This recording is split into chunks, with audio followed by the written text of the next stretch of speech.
हाँ भाई, welcome back class. हम लोग ने लास्ट टाइम एनर्जी इक्वेशंस देखा था फॉर पार्टिकल परफॉर्मिंग एसएचएन, ठीक है। उसके कुछ क्वेश्चंस हम लोग ने सॉल्व किया था, ठीक है। और उसके सिवा हम लोग ने फेजर डायग्राम जो है, ठीक है, फेजर ऑफ एसएचएन क्या होता है वो हम लोग ने सीखा था, ठीक है। मैंने आपको सिर्फ इंट्रोड्यूस किया था कि फेजर होता था कि एसएचएन को अगर हम लोग circular motion, uniform circular motion की मदद से जो पढ़ रहे थे, ठीक है, तो किसी एसएचएन की करस्पॉन्डिंग जो हम लोग सर्कुलर मोशन पाथ बता रहे थे, that path was known as phasor of that SHM. हमारी बात ठीक है। सुनो, हम लोग ने पता किया था कि अगर मेरे पास इंफॉर्मेशन दी गई है कि पार्टिकल इनिशियली कहाँ पे था और कहाँ मूव कर रहा है, तो उसके हिसाब से हम लोग फेजर डायग्राम ड्रॉ करना सीख रहे थे। आरियस में, ठीक है। मान के चलो आपके पास दिया गया है कि x इज इक्वल टू 0 यहाँ पे है, this is x is equal to plus a, this is x is equal to minus ए।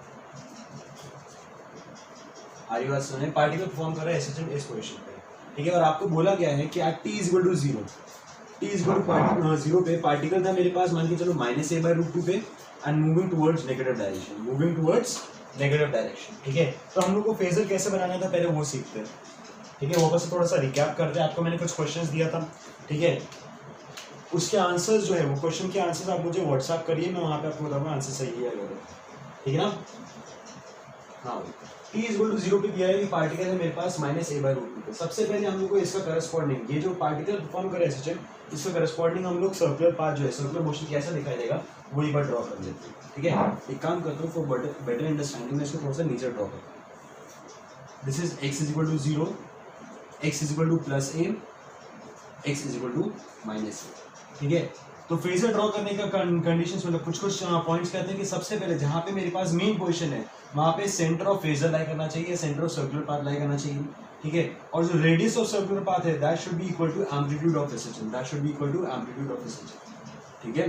तो मेरे पास जो सर्कुलर पाथ जो रहेगा इसका करस्पॉन्डिंग यूनिफॉर्म सर्कुलर मोशन वो मुझे ऐसा दिखाई देगा। आरियस में, ठीक है।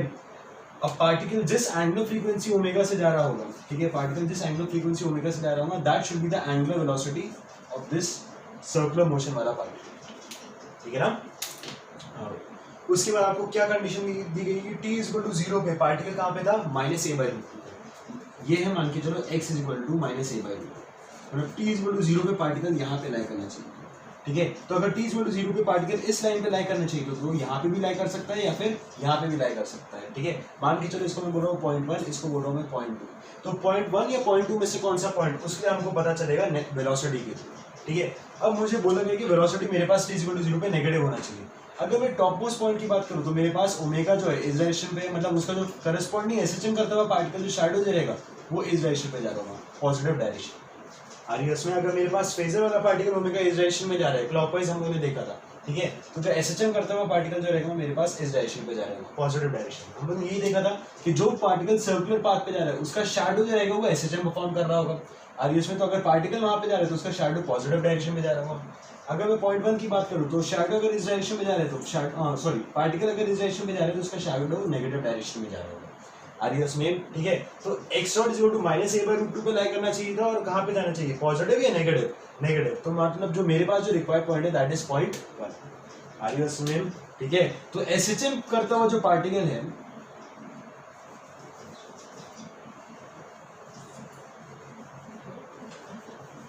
हाँ, एसएचएन करता हुआ जो पार्टिकल है उसकी करस्पॉन्डिंग जो सर्कुलर मोशन वाला पार्टिकल जो रहेगा वो इस पॉइंट पे रहेगा at t is equal to 0 पे, ठीक है। अब हम लोग ने देखा था कि जो इनिशियल फेज जो रहता है, क्या रहता है मेरे पास, initial phase is this angle covered from the vertical line, ठीक है। t इज इक्वल टू 0 पे यहाँ पे लाई कर रहा है, मतलब इनिशियली वो मेरे पास फाई नॉट की वैल्यू इतनी है। समझ में आ रही है बात, ठीक है। अब अच्छे से देखो, this distance is a by root 2, ठीक है, minus a by root 2, minus sign उससे डायरेक्शन बता रहा था, और ये जो रेडियस है दैट इज एम्पलीट्यूड a, ठीक है। तो मान के चलो अगर ये एंगल मेरे पास कुछ थीटा है, ये एंगल मेरे पास कुछ थीटा है, ठीक है। तो इस ट्रायंगल को मैं अलग से बना रहा हूँ। आज की क्लास में हम लोग को सिर्फ फेजर कैसे बनाते हैं और उसके एप्लीकेशन क्या रहते हैं बस वही सीखना, ठीक है। आज की क्लास सिर्फ फेजर्स के बारे में, ठीक है। ये है मेरे पास a, ये है मेरे पास a बाई रूट 2 और ये एंगल था मेरे पास थीटा।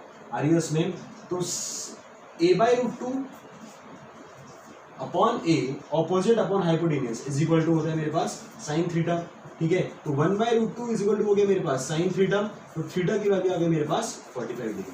मतलब ये इनिशियल ये कितना था मेरे पास 45 डिग्री या फिर π/4। अपन लोग यूजुअली पाई के टर्म्स में मतलब रेडियंस में ही एंगल बताएंगे, ठीक है। तो इनिशियल फेज अगर मैं देखूंगा तो initial phase is pi plus π/4। तो इनिशियल फाई नॉट की वैल्यू हो गई मेरे पास पाई प्लस π/4 मतलब 5π/4।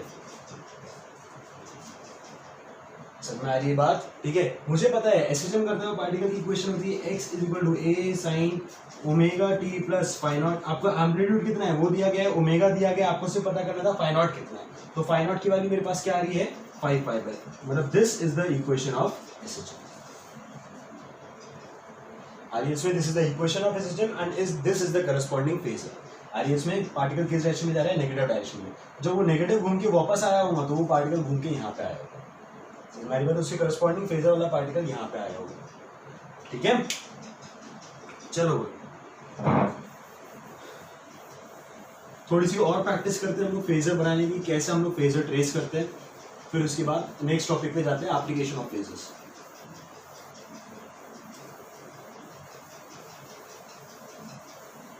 फेजर से हम वो सारे क्वेश्चन सॉल्व करेंगे जो हम लोगों ने डायरेक्टली डिस्प्लेसमेंट की इक्वेशन से पहले सॉल्व करा था, ठीक है। फेजर बस एक ऑल्टरनेट आसान मेथड है to solve the questions of SHM. हाँ भाई, मान के चलो आपके पास दिया गया है particle performing SHM of amplitude a, angular velocity omega, ठीक है, एंगुलर फ्रीक्वेंसी ओमेगा, और उसकी सिवा आपको बोला गया है कि एट t = 0 पे पार्टिकल था मेरे पास a/2 पे, t = 0 पे पार्टिकल था मेरे पास a/2 पे and moving towards positive direction,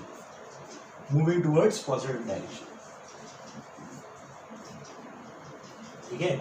तो आपको इसका करना है draw the corresponding phasor and right the equation of SHM, ठीक है। अब मुझे पता है इक्वेशन ऑफ एसएचएम मेरे पास क्या होती है, x = मतलब इक्वेशन ऑफ एसएचएम मतलब डिस्प्लेसमेंट की इक्वेशन बोल रहा हूँ। तो इक्वेशन ऑफ एसएचएम होती है a sin omega t plus phi naught. a दिया है, ओमेगा दिया है, सिर्फ क्या पता करना है आप लोगों को फाई नॉट, और वो फाई नॉट हम लोग पता करेंगे फेजर से। मान के चलो this is x = 0, x = +a, x = -a, ठीक है। तो फेजर ड्रॉ करने के लिए जहाँ पे मेन पोजीशन है वहाँ पे सेंटर ऑफ सर्कल लाई करना चाहिए, और रेडियस ऑफ सर्कल जो है वो एम्पलीट्यूड के बराबर होना चाहिए मेरे पास, ठीक है। तो ये बन गया उसका करस्पॉन्डिंग फेजर। समझ आ रही बात, ठीक है। अब उसके सिवा आपको क्या दिया गया है कि एट t = 0 पार्टिकल कहाँ पे होना चाहिए मेरे पास a/2 पे। तो t = 0 पे पार्टिकल होना चाहिए मेरे पास a/2। समझ आ रही बात। तो a/2 पे मेरे पास कितने पॉइंट्स आ रहे हैं, एक ये पॉइंट आ रहा है और एक ये पॉइंट आ रहा है, मतलब पार्टिकल यहाँ पे भी हो सकता था या यहाँ पे भी हो सकता था, ठीक है। अगर एसएचएम वाला पार्टिकल यहाँ पे तो फिर उसकी करस्पॉन्डिंग सर्कुलर मोशन वाला पार्टिकल यहाँ पे भी हो सकता है या फिर यहाँ पे भी हो सकता है। फेजर पार्टिकल कहीं पर भी हो सकता है उन दोनों पॉइंट्स में से। अब हमको पता करना है कि कहाँ पे है एग्जैक्टली, तो कहाँ पे एग्जैक्टली उन दोनों पॉइंट्स में से, उसके लिए मुझे बताएगा वेलोसिटी की information moving towards positive direction. अब मुझे पता है मेरे पास जो फेजर बना रहा हूँ मैं क्लॉकवाइज डायरेक्शन में मूव कर रहा था, सर्कुलर पाथ वाला, इस डायरेक्शन में देख रहा हूँ तो सर्कुलर पाथ वाला पार्टिकल यहाँ पे जा रहा है। तो अगर फेजर वाला पार्टिकल यहाँ पे जा रहा है तो उसका करस्पॉन्डिंग शैडो जो है वो पॉजिटिव डायरेक्शन में जा रहा होगा। अगर इस पार्ट की बात करूँ तो फेजर वाला पार्टिकल अगर यहाँ पे जा रहा है तो उसका करस्पॉन्डिंग शैडो नेगेटिव डायरेक्शन पे जा रहा है। और इसमें हमको कहाँ पे जाना है, पॉजिटिव डायरेक्शन, मतलब ऊपर वाला या नीचे वाला पॉइंट, ऊपर वाला पॉइंट से। समझ आ रही बात, मतलब t = 0 पे मेरे पास पार्टिकल कहाँ पे लाई कर रहा था, ऊपर वाले पॉइंट, ठीक है। अब अगर आपको इनिशियल फेज बताना है तो फेज हम लोग ये वर्टिकल लाइन से एंगल मेजर करते थे, ठीक है। तो ये हो गया मेरे पास इनिशियल फेज फाइंड। समझ में आ रही है बात, ठीक है। अब मुझे पता है ये डिस्टेंस है a/2, मतलब ये वाला डिस्टेंस है a/2, ये रेडियस है a, ठीक है। तो इस ट्रायंगल को अलग से बना लो, a/2 a, ये एंगल था मेरे पास फाइन। आज जैसे पिछली बार मेरे पास एंगल जो पूरा 180 से ज्यादा आ रहा था, तो मुझे पहले पता था कि 180 प्लस थीटा, तो मैंने थीटा निकाला था। ये मेरे पास वैसे ही एक्यूट एंगल है तो डायरेक्टली मैं फाइंड आउट निकालूँ, ठीक है, बस कैलकुलेशन करने के लिए तरीका। तो मैं देख सकता हूँ a/2 upon a opposite upon hypotenuse is equal to sine phi naught, a cancel, तो 1/2 is equal to sine phi naught, मतलब फाई नॉट की वैल्यू मेरे पास कितने होंगे 30 डिग्री, या फिर इसको क्या बोलेंगे अपन लोग π/6। तो मेरे पास इनिशियल जो फाई नॉट है दैट इज इक्वल टू π/6। तो इक्वेशन ऑफ एसएचएम क्या होगी मेरे पास, x is equal to a sin omega t plus π/6। आ रही है बात, ठीक है। चलो एक और क्वेश्चन सॉल्व करते हैं।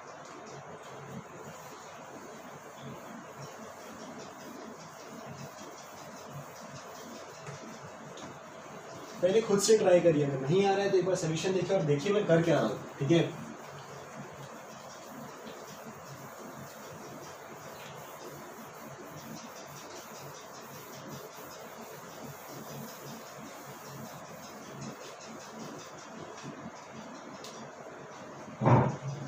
हाँ, आपके पास दिए गए particle performing SHM of amplitude A and angular frequency omega, इसके सिवा दिया गया कि t इक्वल टू 0 पे पार्टिकल था मेरे पास √3a/2 या -√3a/2 मान के चलो,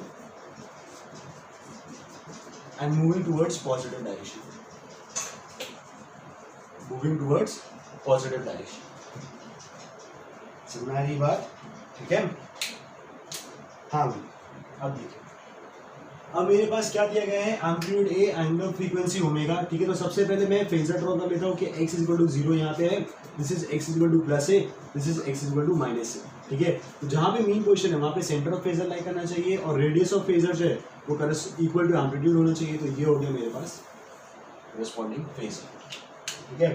इसके सिवा आपको क्या दिया गया है कि एट t इक्वल टू 0 पे मेरे पास और वो एंगुलर फ्रीक्वेंसी ओमेगा से जा रहा है, मतलब एंगुलर वेलोसिटी ओमेगा रहना चाहिए इस फेजर वाले पार्टिकल।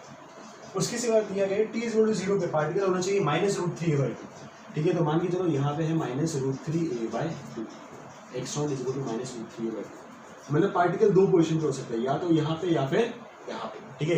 जितने पॉइंट्स पे वो कट कर रहे हैं तो वो दो पॉसिबिलिटी आ रही है मेरे पास, आ रही बात सुनिए, ठीक है। याद करो अपन लोग फेजर क्या था कि जब सर्कुलर मोशन में अगर एक पार्टिकल जा रहा है तो उसका जो शैडो है, ठीक है, वो एसएचएम परफॉर्म कर रहा होगा।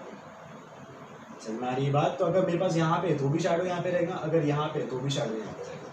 समझ में आ रही है बात, यहाँ पे शैडो, यहाँ पे शैडो, ठीक है। तो ये शैडो मेरे पास दो पॉइंट्स की करस्पॉन्डिंग आ रही है, ठीक है। तो एसएचएम वाला पार्टिकल अगर यहाँ पे तो उसके करस्पॉन्डिंग फेजर वाला पार्टिकल दो पॉइंट्स पे रह सकता है, ठीक है। अब इन दोनों पॉइंट्स में से कौन से पॉइंट पे उसके हम देखते हैं। इस नीचे वाले पॉइंट पे देखिए तो मेरे पास इस फेजर वाला पार्टिकल ओमेगा से इस साइड जा रहा है, तो उसका जो शैडो है वो नेगेटिव डायरेक्शन में जा रहा है। इस पॉइंट पे देखूंगा तो फेजर वाला पार्टिकल ओमेगा से इस डायरेक्शन में जा रहा है, तो शैडो वाला पार्टिकल पॉजिटिव डायरेक्शन में जा रहा है, ठीक है। आपको क्या चाहिए कि एसएचएम वाला पार्टिकल कहाँ जाना चाहिए था, पॉजिटिव डायरेक्शन पे, ठीक है। तो अगर एसएचएम करता हुआ पार्टिकल पॉजिटिव डायरेक्शन में जाना चाहिए, मतलब मेरे पास ऊपर वाला point.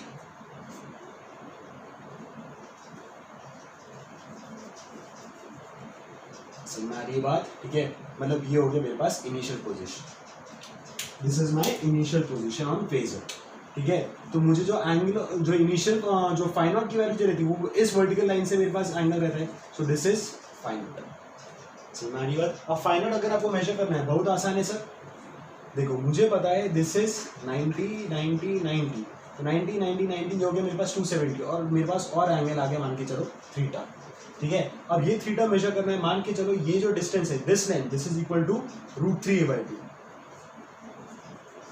And this length was equal to a। इस ट्रायंगल को अलग से बना, ठीक है, ये वाला ट्रायंगल में अलग से बना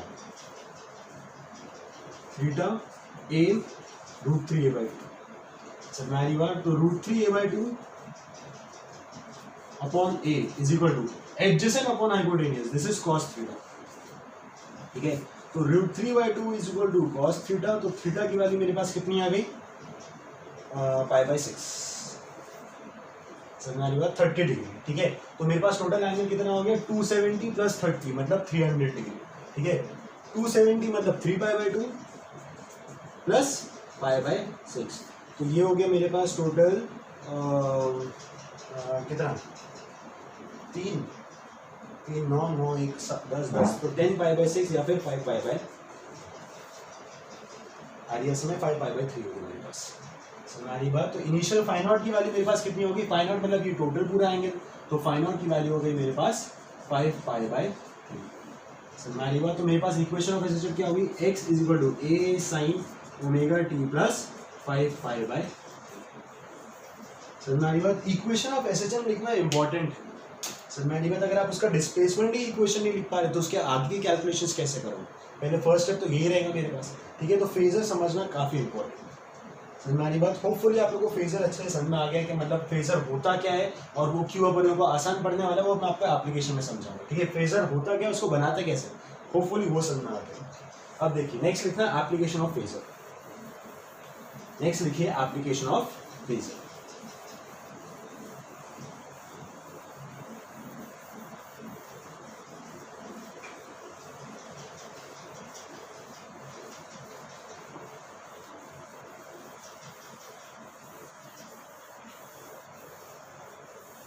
मान के चलो आपको इंफॉर्मेशन दी गई है कि एम्पलीट्यूड एसएचएम करते हुए पार्टिकल का एम्पलीट्यूड था मेरे पास ए और एंगुलर फ्रीक्वेंसी थी omega. T is equal to 0 पे पार्टिकल था मेरे पास a/√2 पे and moving towards positive direction, ठीक है। आपको बोला गया है कि अगर t इज इक्वल टू 0 पे वो a/√2 पे मूविंग टूवर्ड्स पॉजिटिव डायरेक्शन, तो एक बार इसका डायग्राम हम लोग बना लेते हैं, ठीक है। मान के चलो this is x is equal to 0, this is x is equal to +a, this is x is equal to -a, ठीक है। t इज इक्वल टू 0 पे वो यहाँ पे लाई करना चाहिए था a/√2 पे and moving towards positive direction. तो आपको बोला है कि अगर t इज इक्वल टू 0 पे यहाँ पे था तो कितने टाइम पे वो मैक्सिमम अपने पॉजिटिव एक्सट्रीम पे कब पहुँचने वाला, ठीक है। t इज इक्वल टू 0 यहाँ पे था, तो इस एक्सट्रीम पे पहुँचने के लिए उसको कितना टाइम लगेगा, समझ में आ रही बात, ठीक है। अब देखो बिना फेजर से सॉल्व करने का तरीका क्या था, मैं आपको पहले वो समझाता हूँ, ठीक है। मुझे पहले दिया गया है कि t इज इक्वल टू 0 पे यहाँ पे था, तो मुझे पता है एसएचएम की जनरल इक्वेशन होती है a sin omega t plus phi naught, ठीक है। a दिया ओमेगा दिया, बस फाई नॉट नहीं दिया, तो फाई नॉट मुझे पता चलेगा t इज इक्वल टू 0 पे। t इज इक्वल टू 0 पे x की वैल्यू क्या आनी चाहिए मेरे पास, a/√2 पुट कर दो, तो a/√2 is equal to a sin omega t plus phi naught, ठीक है। t की वैल्यू मेरे पास 0 पुट करूंगा तो ओमेगा t मेरे पास कैंसिल, बचेगा सिर्फ फाई नॉट। a से a बाजे तो 1/√2 is equal to sine phi naught. अब जो फेज एंगल जो है वो आपके पास 0 से 360 में कुछ भी हो सकता है, और 0 से 360 में साइन दो बार पॉजिटिव होता है, फर्स्ट क्वाड्रेंट और second quadrant, all silver T का, ठीक है। तो फर्स्ट क्वाड्रेंट और सेकंड क्वाड्रेंट, तो 1/√2 जो है एक तो आएगा मेरे पास π/4, फाई नॉट की वैल्यू हो जाएगी π/4, या फिर pi minus π/4 which is 3π/4।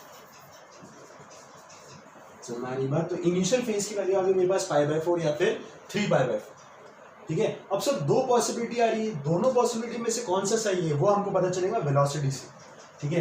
v is equal to होता है मेरे पास a omega cos of omega t plus phi naught, तो t इज इक्वल टू 0 पे वेलोसिटी क्या आनी चाहिए मेरे पास पॉजिटिव, तो पुट करके देखते हैं v is equal to a omega cos of omega t, तो हो गया 0, बचा मेरे पास सिर्फ फाई नॉट। अगर मैंने फाई नॉट की वैल्यू π/4 पुट किया तो cos π/4 फर्स्ट क्वाड्रेंट cos की वैल्यू होती है पॉजिटिव, अगर मैंने 3π/4 पुट किया तो सेकंड क्वाड्रेंट cos की वैल्यू होती है मेरे पास नेगेटिव।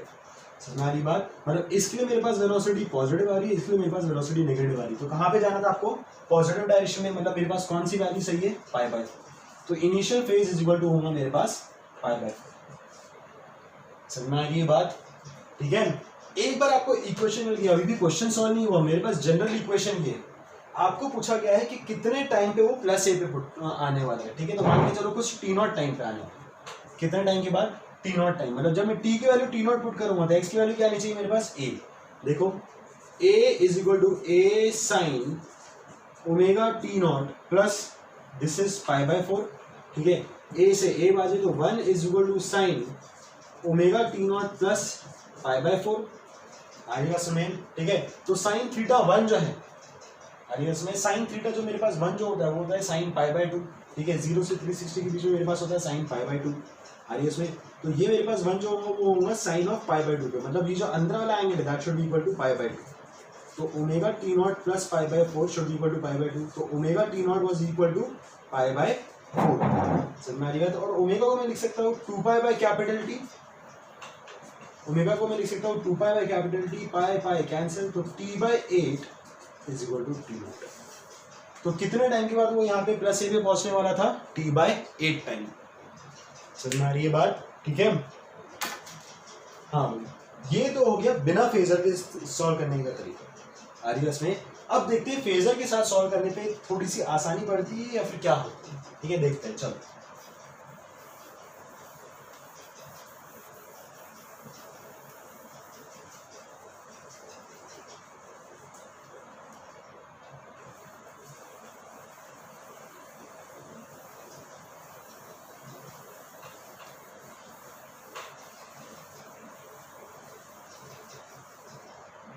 हाँ आपको क्या दिया गया है, amplitude a, angular frequency omega, t is equal to 0 पे पार्टिकल था मेरे पास a/√2 पे मूविंग टुवर्ड्स पॉजिटिव डायरेक्शन, ठीक है। सबसे पहले तो फेजर बनाते हैं, this was x equal to 0 0, this is x equal to plus a, this is x equal to minus a.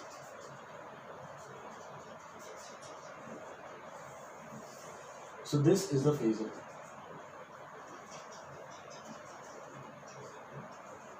ठीक है. अब इसके सिवा आपको क्या बोला गया है, t इज इक्वल टू 0 पे पार्टिकल कहां पे होना चाहिए मेरे पास, a बाई रूट 2 पे. मतलब दो पॉसिबिलिटी है, एक ये वाली एक ये वाली. ठीक है. ओमेगा इसके हिसाब से अगर यहाँ पे देखूंगा तो आगे मूव करे तो यहाँ पे मेरे पास एसएचएम करता हुआ पार्टिकल पॉजिटिव डायरेक्शन में जाएगा. यहाँ पे अगर मैं देखूंगा तो ओमेगा इस साइड में तो एसएचएम करता हुआ पार्टिकल नेगेटिव डायरेक्शन में जाएगा. आपको कहाँ पे चाहिए, पॉजिटिव नेगेटिव, पॉजिटिव मतलब ऊपर वाला पॉइंट. तो इनिशियली पार्टिकल की पोजीशन ये थी, तो इनिशियल फेज हो गया मेरे पास फाइनल. समझ में आ रही बात. अब ये डिस्टेंस जो है, this is x equal to 0, this is x equal to a by root 2, मतलब this distance is a by root 2, मतलब ये वाला डिस्टेंस है मेरे पास a बाई रूट 2. ठीक है. और ये जो है radius that is amplitude a. इस ट्रायंगल को अलग से बना के देखते हो, phi naught a by root 2 a, तो a by root 2 upon a is equal to sine phi naught. ठीक है. a cancel, 1 by root 2 is equal to sine phi naught. और मुझे दिख रहा है एंगल अक्यूट है, तो फाई नॉट की वैल्यू मेरे पास कितनी हो गई, 5/4. हमारी बात, फाई नॉट की वैल्यू होगी मेरे पास 5/4, मतलब मेरे पास इनिशियल फेज मिल गया. तो equation of SHM is a sin omega t plus 5/4. ये आ गई इक्वेशन ऑफ एसएचएम. याद करो जो हम लोग ने पहले वाले मेथड से जो इक्वेशन ऑफ एसएचएम निकाला था उसमें कितना तामझाम करना पड़ा. पहले हम लोग ने x की वैल्यू निकाली थी, उससे मेरे पास 5/4 3/4 आ रहा था. तो मेरे पास यहाँ पे भी 5/4 और ये वाला 3/4 वाला एंगल है. ठीक है. अगर ये पॉसिबिलिटी देखते हो तो दिस इज 3/4. तो यहाँ पे दोनों पॉसिबिलिटी है. फिर वहाँ पे हमको वापस वेलोसिटी में पुट करके चेक करना पड़ा. यहाँ पे हमको डायरेक्टली दिख रहा है. हमारी बात इस तरीके से कुछ स्टेप्स में मेरे पास फेजर जो है थोड़ा सा आसानी दिखा हमारी बात. तो सबसे पहले तो मुझे पता चल गया इक्वेशन ऑफ एसएचएम का. ठीक है. उसके बाद ठीक है, ये एंगल कितना कवर हो गया है, π/4. टोटल एंगल कितना होता है मेरे पास, 90. तो ये मेरे पास कितना बचा और π/4. समझ में आ रही है बात. ठीक है. ये मेरे पास π/4 है, ये मेरे पास π/4 है. मतलब क्या ये इक्वल एंगल है, मतलब जितना एंगल यहाँ से यहाँ पे आने के लिए लगेगा उतनी एंगल यहाँ से यहाँ पे आने के लिए लगेगा. और ये जो टोटल एंगल जो है दिस इज π/2, मतलब यहाँ से लेके आप यहाँ पे जा रहे हो. अच्छे से देखिए. ठीक है. इक्वेशन ऑफ एसएचएम आ गई थी. उसके बाद देखो मैं क्या बता रहा हूँ.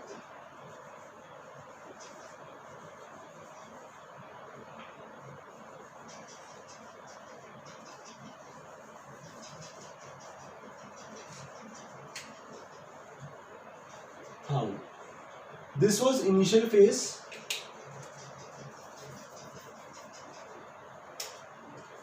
This was initial phase phi naught is equal to π/4.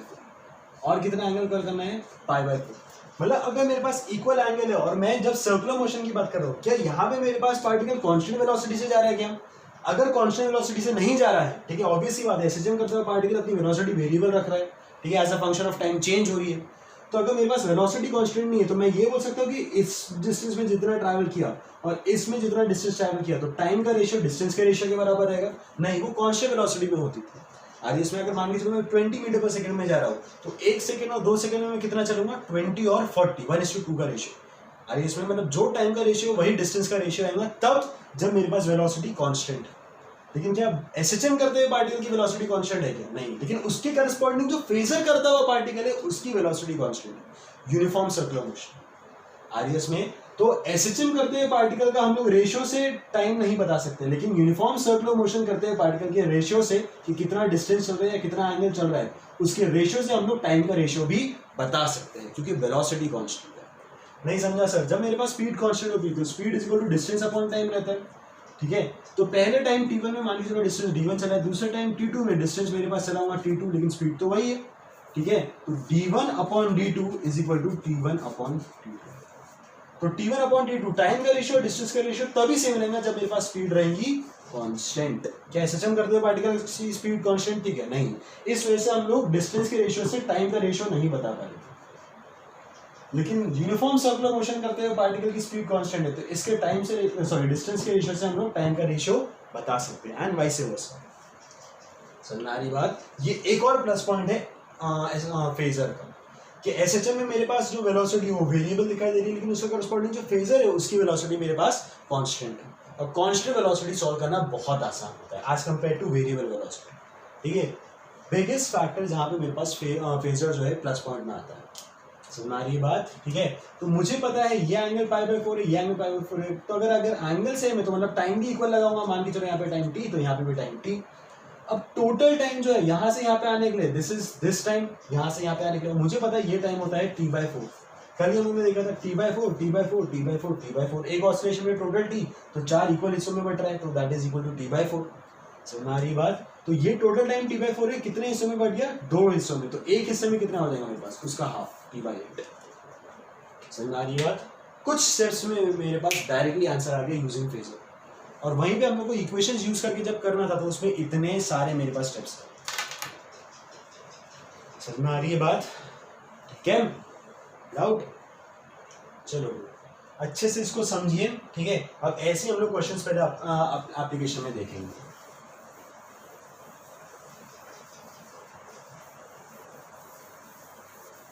Plus point समझ में आया, ठीक है, नोट करके लिख लेना। Plus point of phasor, particle performing SHM was having a variable velocity, but its corresponding phasor particle was having constant velocity, ठीक है, constant speed मान के मेरी बात, ठीक है, was having constant speed, ठीक है। particle performing SHM was having variable speed and particle performing and its corresponding phasor particle was having constant speed, and we know that to solve questions of constant speed is much easier than that of variable speed. Hence, phasor diagrams are used to solve the questions of SHM.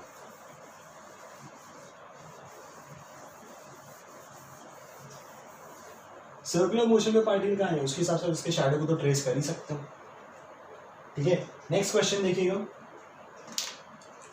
Amplitude A, angular frequency omega, t is equal to 0 पे particle मेरे पास मान के चलो था -a/√2 पे या -a/2 के, -a/2 समझना ये बात, ठीक है। And moving towards negative direction, आपको बताना है after what time will it cross mean position, after what time will it cross mean position, ठीक है। पहले खुद से ट्राई करिएगा फिर सोल्यूशन देखिए, ठीक है। यूजिंग फेजर ही करेंगे, ऑब्वियस सी बात है, आसान तरीका है और इंसान को होना चाहिए आलसी। देखिए भाई, this is x is equal to 0, this is x is equal to +a, this is x is equal to -a, ठीक है। करस्पॉन्डिंग फेजर पहले बना लेते हैं भाई, ये बन गया इसका फेजर, ठीक है। t इज इक्वल टू 0 पे आपके पास क्या इन्फॉर्मेशन देखिए, पार्टिकल होना चाहिए मेरे पास -a/2 पे, ठीक है। मतलब ये डिस्टेंस अगर a/2 है तो ये डिस्टेंस भी a/2 होगा, टोटल डिस्टेंस a है, ठीक है। दिस डिस्टेंस इज a/2, तो x0 is equal to -a/2, ठीक है। तो मेरे पास SHM करता हुआ सॉरी फेजर वाला जो पार्टिकल है उसके पास दो करस्पॉन्डिंग पॉइंट है, या तो ये वाला या तो ये वाला, ठीक है। कौन सा पॉइंट है वो मुझे वेलोसिटी से पता चलेगा।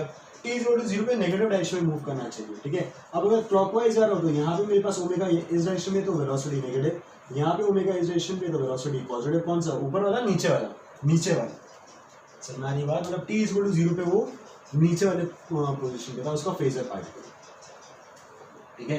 तो इनिशियल पोजीशन होगा ये, तो इनिशियल फेज एंगल हो जाएगा मेरे पास φ0 इसके बराबर, ठीक है। ऊपर वाले वर्टिकल लाइन से हम एंगल देखते हैं,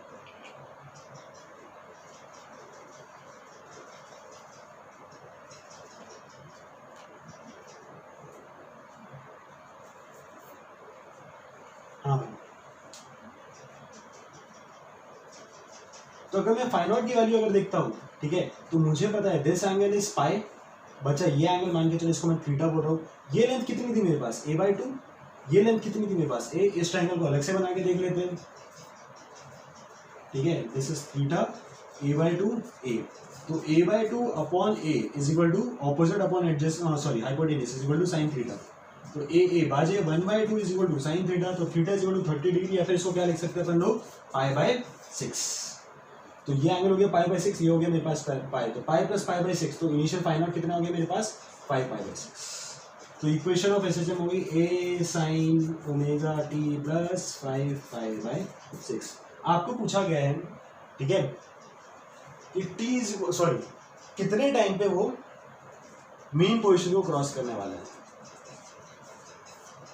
आरियस में अब मेरे पास अगर पार्टिकल यहाँ पे, ठीक है, तो मुझे पता है नेगेटिव डायरेक्शन में जाए तो वो घूम के वापस जाने वाला है आरियस में। अच्छा एक बात देखो, चलो बाद में देखेंगे, पहले क्वेश्चन थोड़ा सा और आगे करते हैं। सॉरी, ये मेरे पास है π/6 आरियस में। मुझे पता है कि अगर मैं उसको वापस मेन पोजीशन पे क्रॉस करना, मतलब यहाँ पे अगर एसएचएम करता हुआ पार्टिकल इतना जा रहा है तो फेजर वाला पार्टिकल पूरा यहाँ से यहाँ पे चला जाएगा। क्वेश्चन कि अगर मेरे पास एसएचएम करता हुआ पार्टिकल अगर इनिशियली यहाँ पे था मूविंग टुवर्ड्स नेगेटिव डायरेक्शन पे, तो मेन पोजीशन पे वो घूम के वापस गया होगा। दिस इज मेन पोजीशन पे।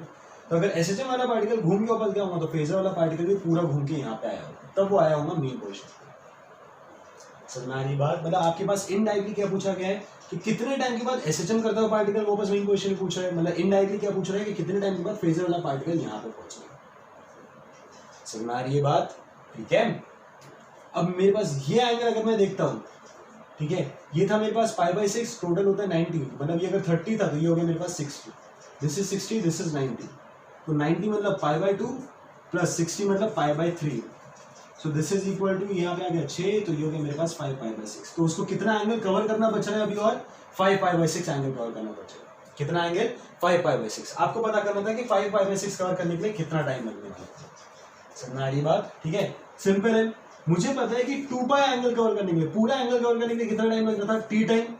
तो 5 π/6 कवर करने के लिए मान के चलो कुछ t0 टाइम लग रहा था। Cross multiply, answer t into 5 π/6 is equal to t0 into 2π, pi भाजित, तो t0 की वैल्यू आ गई मेरे पास 5t/4। समझ में आ रही है बात? ठीक है, गुड। चलिए कुछ क्वेश्चंस, ठीक है, ये मेरे पास था एप्लीकेशन ऑफ एसएचएम, ठीक है, और कुछ अलग क्वेश्चन, ऐसे टाइप ऑफ क्वेश्चन मैं आपको होमवर्क में दूंगा, ठीक है, और थोड़े से डिफरेंट टाइप ऑफ क्वेश्चंस अपन लोग देखते हैं। अच्छा वैसे इसमें क्वेश्चन में एक चीज देखो, टोटल टाइम कितना है मेरे पास? 5t/12, यहाँ से यहाँ पे पहुंचना, ठीक है। मुझे पता है यहाँ से यहाँ पे पहुंचना, जब मेरे पास फेजर वाला पार्टिकल इतना जा रहा था, एसएचएम वाला पार्टिकल यहाँ पे जा रहा था, और ये टाइम कितना होता है मेरे पास? t/4, this time is t/4। Total time was 5t/12, तो ये वाला टाइम मैं निकाल सकता हूँ 5t/12 माइनस t/4, ठीक है। तो 12 एलसीएम मेरे पास आ गया 3 और 2t/12, तो ये हो गया मेरे पास t/6। आगे इसमें अब सुनो एक बात, एक बहुत इंपॉर्टेंट बात,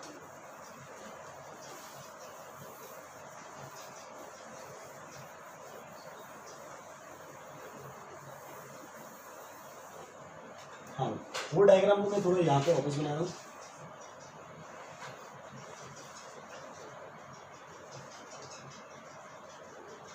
x is equal to 0, x is equal to plus a, x is equal to minus a, ठीक है। इनिशियली पार्टिकल यहाँ पे था, कितना एंगल बना रहा था मेरे पास? π/6 मतलब 30 डिग्री, और ये है मेरे पास 60 डिग्री, ठीक है। एसएचएम के हिसाब से देखो, ये डिस्टेंस है a/2, ये डिस्टेंस है मेरे पास a/2। फेजर के हिसाब से देखो, ये लेंथ करस्पॉन्डिंग टू 30 डिग्री, ये लेंथ करस्पॉन्डिंग टू 60 डिग्री। आरियस मैन, ठीक है। अब ये वाला टाइम जो है हम लोग ने निकाल लिया था, ये वाला टाइम मेरे पास कितना आ रहा था? t/6, 5t/12 माइनस t/4, ये आ रहा था मेरे पास t/6। टोटल टाइम होता है t/4, तो ये वाला टाइम जो आप कैलकुलेट करोगे, this will be equal to t/3, ठीक है। सिंपल है, ये t/6 है। टोटल टाइम जो है मेरे पास मेन क्वेश्चन से एक्सट्रीम तक जाने के लिए मुझे t/4 लगता है, तो बचा हुआ time is t/4 minus t/6, तो this will be equal to t/3।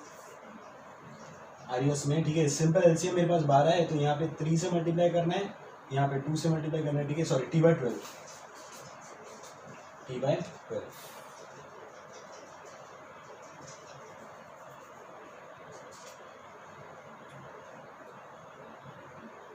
समझना नहीं बात? ये t/6 टाइम है, ये t/12। अगर आप एसएचएम के हिसाब से देखते हो, डिस्टेंस का रेशियो इक्वल है क्या? करस्पॉन्डिंग टाइम का रेशियो इक्वल है क्या? नहीं सर।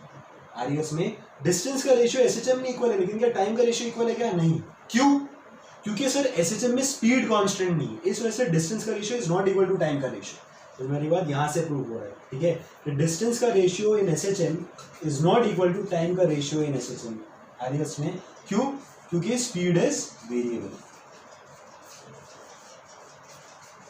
यहाँ पे मैं देखता हूँ, यहाँ पे 30 डिग्री, यहाँ पे 60 डिग्री, तो यहाँ पे मेरे पास अगर मान लीजिए चलो ठीक है, अगर मैं डिस्टेंस का रेशियो देखता हूँ d1/d2, d1/d2 इज, ठीक है, ये मान लीजिए मैं d1 बोल रहा हूँ, इसको मैं बोल रहा हूँ d2, इसका टाइम t1 है, इसका टाइम t2, ठीक है। तो d1/d2 देखो तो 30/60, this will be equal to 1/2। तो डिस्टेंस का रेशियो कितना हो गया मेरे पास? 1/2। टाइम का रेशियो देखते हैं, t1/t2, t/12/t/6, t बाजे ये बचेगा 2, तो ये आ जाएंगे मेरे पास 1/2। मतलब जितना डिस्टेंस का रेशियो था in phasor, that is equal to time का ratio in phasor. Why? Because speed is constant, uniform circular motion. Sir समझ आ रही है बात? इस वजह से फेजर के क्वेश्चन सॉल्व करना, फेजर से क्वेश्चन सॉल्व करना ज्यादा आसान है,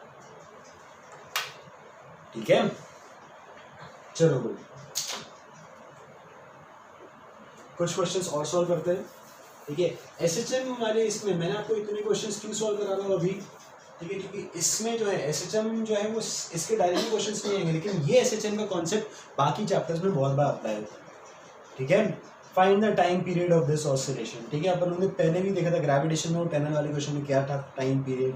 फ्लूइड में अपन लोगों ने देखा था कि अगर ऑसिलेट करे तो कितना होगा टाइम पीरियड। वो सारे क्वेश्चन अपन लोगों ने स्किप कर दिए, ठीक है। स्प्रिंग ब्लॉक सिस्टम में अपन लोगों ने टाइम पीरियड मिस कर दिया, ठीक है। तो ये एसएचएम के कॉन्सेप्ट डिफरेंट चैप्टर्स में अप्लाई होता है, इस वजह से एसएचएम का प्रैक्टिस करना थोड़ा इंपॉर्टेंट है। आसान टॉपिक है, फ्री के मार्क्स, ठीक है।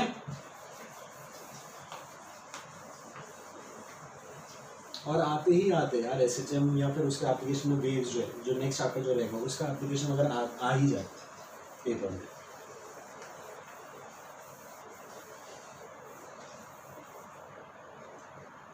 Next question,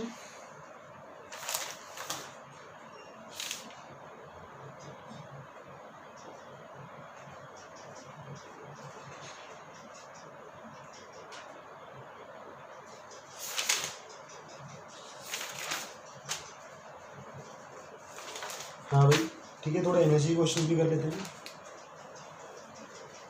in case of simple harmonic motion, ठीक है, in case of simple harmonic motion, first part, what fraction of total energy is kinetic and what fraction is potential when displacement is 1/2 of the amplitude, when displacement is 1/2 of the amplitude. Second part, at what displacement the kinetic and potential energies are equal. At what displacement the kinetic and potential energies are equal.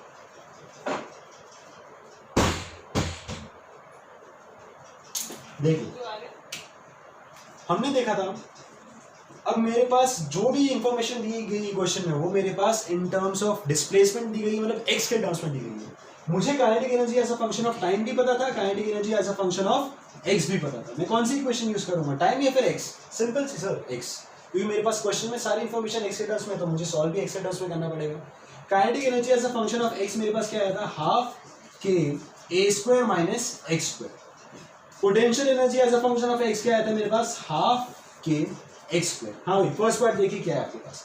First part में दिया गया है what fraction of kinetic energy, what fraction of total energy is kinetic and what fraction is potential when displacement of the particle is half of amplitude. मतलब आपके पास x की value क्या दी है, a/2। अगर x की वैल्यू a/2 है तो आपने पूछा गया what is the ratio of kinetic energy upon potential. Sir फालतू क्वेश्चन है। सेकंड, ठीक है, इसका आंसर मैं आपको बता देता हूँ। इसका आंसर आ रहा है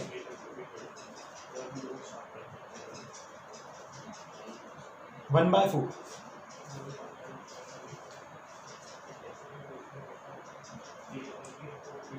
ठीक है, 1/4 पोटेंशियल एंड 3/4 काइनेटिक। ये काइनेटिक एनर्जी जो है वो 3/4 टाइम्स ऑफ टोटल एनर्जी आ रही है, और पोटेंशियल एनर्जी जो है that is 1/4 times of total energy. इसकी सिवा सेकंड क्वेश्चन क्या दिया गया आपको, at what displacement kinetic and potential energies are equal. Equate करके देख लो सर, एक ही वैल्यू मिल जाए, एक्स की वैल्यू मिल जाएगी। एक्स इज इक्वल टू मेरे पास आएगा a/2। Yes, plus minus a/2, obvious सी बात। जब आप स्क्वायर रूट लोगे तो फिर प्लस माइनस a/2। ठीक है, next question, the potential energy of a particle oscillating on x axis The potential energy of a particle oscillating on x-axis is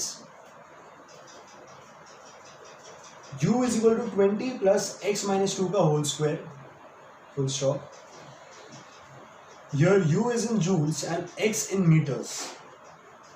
Here u is in joules and x in meters, full stop. Total mechanical energy of the particle is 36 joules. Total mechanical energy of the particle is 36 joules. First part, state whether the motion of the particle is simple harmonic or not. State whether the motion of the particle is simple harmonic or not. Second part, find the mean position. Third part, maximum kinetic energy of the particle. Maximum kinetic energy of the particle. ठीक है, ये question homework के लिए है. ठीक है, मैं कल इसका सोल्यूशन पहले डिस्कस करूंगा, फिर आगे बढ़ेंगे. ठीक है, लेकिन एक बार आप लोग खुद से ट्राई करें.